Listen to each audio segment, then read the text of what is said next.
Breaking news, a lot of parents have been waiting for. Tonight, both the FDA and CDC have signed off on Pfizer boosters for 16 and 17-year-olds. Yeah, it was a pretty quick move, and it was an important one. So we want to dive deeper with the help of Dr. Kristen Moffitt, an infectious disease specialist at Boston Children's Hospital. Dr. Moffitt, good to see you. Thanks for your time.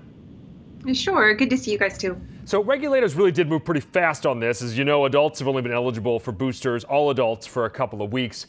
Is Omicron fueling this urgency?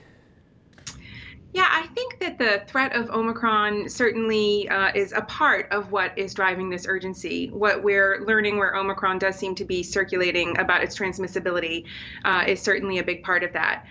But I think that cases are on the rise here in the U.S. right now from as far as we can tell from the latest data, still due to Delta.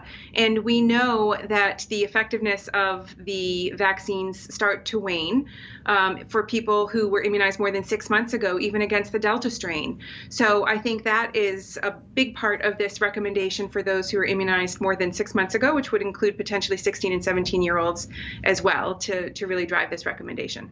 Well, Dr. Moffitt, as you know, this week Pfizer said their own testing showed just 2 doses of the vaccine was not enough to ward off the new strain. With kids taking part in holiday, concerts, parties, gatherings, how concerned should parents be?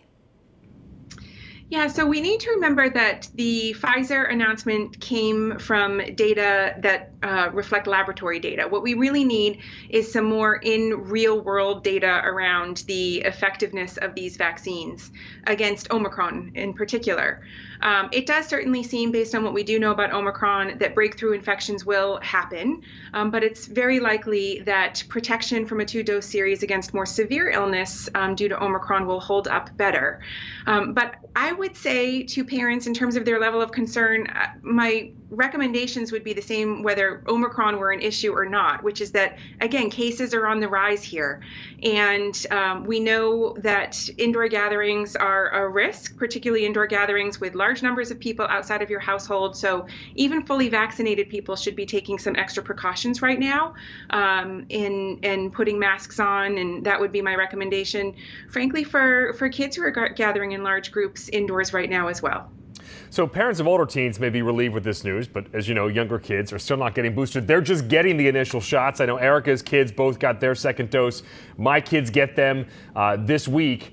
So parents finally have been able to exhale of these younger age groups, but should we be taking additional precautions for them with Omicron in the mix? Yeah, again, I kind of fall back on the same guidance about cases in general right now. We don't yet have data that Omicron is causing more severe disease, but it's still early. We really need a lot more data around what kind of illness Omicron is really causing in individuals of different ages. But because cases are on the rise right now, I would really just be recommending that families be extra thoughtful, Omicron or not, about their exposures and about what kinds of activities they're doing, especially when it's indoors with people outside of their household.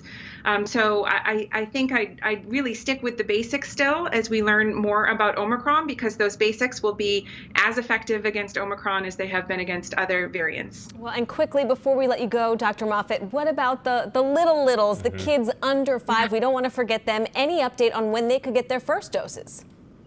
Yeah, I know. It's such a great question. I think it's really hard to say.